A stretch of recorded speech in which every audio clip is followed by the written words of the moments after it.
Mystic vibration numerology.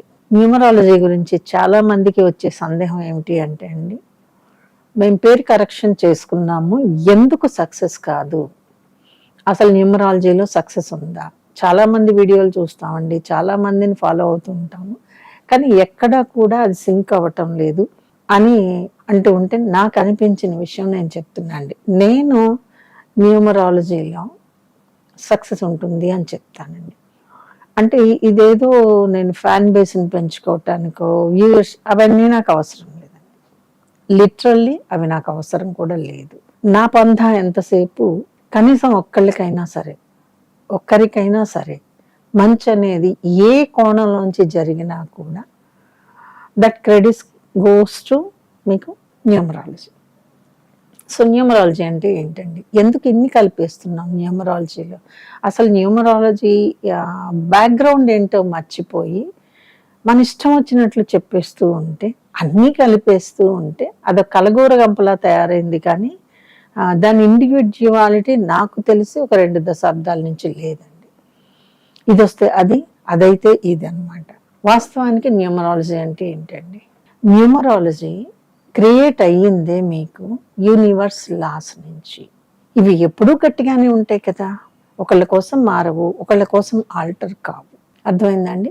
ఒక మనిషి కోసం ఒక సిద్ధాంతం మారిపోతే అది సిద్ధాంతమే కాదు.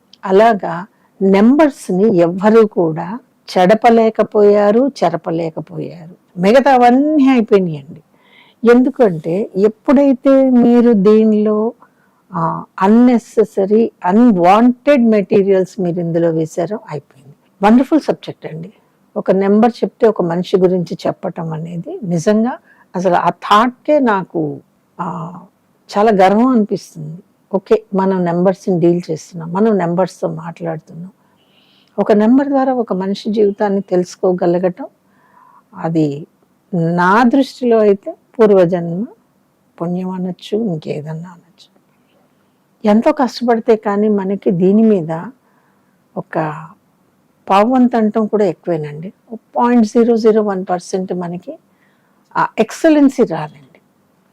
ఇప్పుడు మీరు ఒక డేట్ ఆఫ్ బర్త్ చెప్పంగానే ఒక వేవ్ లెంత్లో ఒక భాష వచ్చేస్తుంది, చూసారా? అది న్యూమరాలజీలో ఉన్న అందం, అదే అర్థం. అలాగే యూనివర్సల్ లాస్ని న్యూమరాలజీ ఇప్పటిదాకా కూడా ఎప్పుడూ అతిక్రమించలేదు.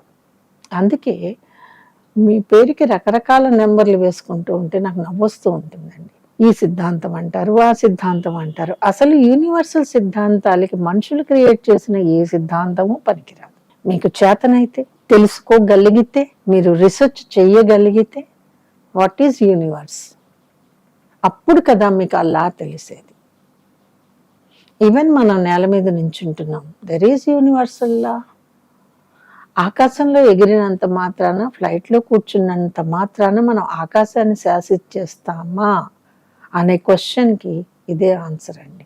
ఎలా శాసిస్తాం?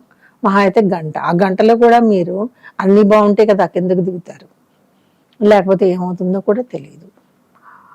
అలా న్యూమరాలజీ డిపెండ్ అయి ఉన్నది యూనివర్సల్ లాస్ని. కాబట్టి ఇది ఆల్టర్ కాదు.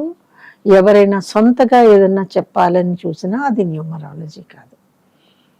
దీన్ని కాపాడుకోగలిగితే ఒక వ్యక్తిగా మీరు సక్సెస్ సాధించవచ్చు. దీన్ని మీరు జాగ్రత్త చేసుకోగలిగితే మీకు ప్రపంచంలో కాదు, విశ్వంలో కూడా కొన్ని అంతర్గత రహస్యాలు మీకు తెలిసే అవకాశం ఉంటుంది. మనసా వాచ కర్మణ ఒక నెంబర్ని నమ్మగలము అనుకుంటే న్యూమరాలజీ చెప్పండి. ఆ సిద్ధాంతం మీ దగ్గర లేనప్పుడు మీరు చెప్పిన ఏ సిద్ధాంతం అయినా కూడా వేస్ట్ అవుతుంది. అందుకే ఎందుకు ఫెయిల్ అవుతుంది అనే దానికి ఇది చిన్న ఆన్సర్ అని అయితే నేను అనుకోను. నేనేదో ఇలా సూక్ష్మంగా చెప్పేశాను, కానీ చాలా పెద్ద ఆన్సర్ అండి. ఇది చెయ్యగలిగితే న్యూమరాలజీలో చాలా ఉంది, చాలా తెలుస్తాయి కూడాను. మనసు పెట్టి చేస్తే, ఒక నెంబర్ మీతో మాట్లాడటం స్టార్ట్ చేస్తే అది ఎంత ఈజీ అవుతుందంటే అంత ఈజీ అవుతుంది. అర్థమైంది కదండి? ఇది న్యూమరాలజీలో ఉన్న వెరీ వెరీ స్పెషల్ అంశం. అందుకే న్యూమరాలజీలో సక్సెస్ ఉందండి. దీనికి మీరు డిగ్రీస్ అడగండి, అవి అడగండి, అవన్నీ ఏం అవసరం ఉంటాయండి? ఒక మనిషికి ఉన్న ఎక్స్పీరియన్స్ ముందు డిగ్రీస్ ఎందుకు పనికిరావు, అవసరం కూడా లేదు. కాబట్టి ఒరిజినల్గా ఒక నెంబర్ భాష ఏమిటి, ఒరిజినల్గా నెంబరు మీతో ఏం మాట్లాడాలనుకుంటుంది, ఒరిజినల్గా ఒక నెంబర్ ఏం చెప్పాలనుకుంటుంది, ఎలా బిహేవ్ చేస్తుంది, ఇవి అర్థమైతే మీకు న్యూమరాలజీ వచ్చినట్టే. నాకు తెలిసి ఈ రోజుల్లో అంత ఓపిక ఎవరికి ఉండటం లేదు కాబట్టి న్యూమరాలజీ చెప్పే వాళ్ళ వల్ల ఫెయిల్ అవుతుందండి. But numerology is not a failure subject అండి. The person who is telling the subject he is a failure. అర్థమైంది కదండి. ఈ వీడియో కనుక మీకు నచ్చినట్లయితే లైక్ చేయండి, షేర్ చేయండి, మా ఛానల్ని సబ్స్క్రైబ్ చేయండి.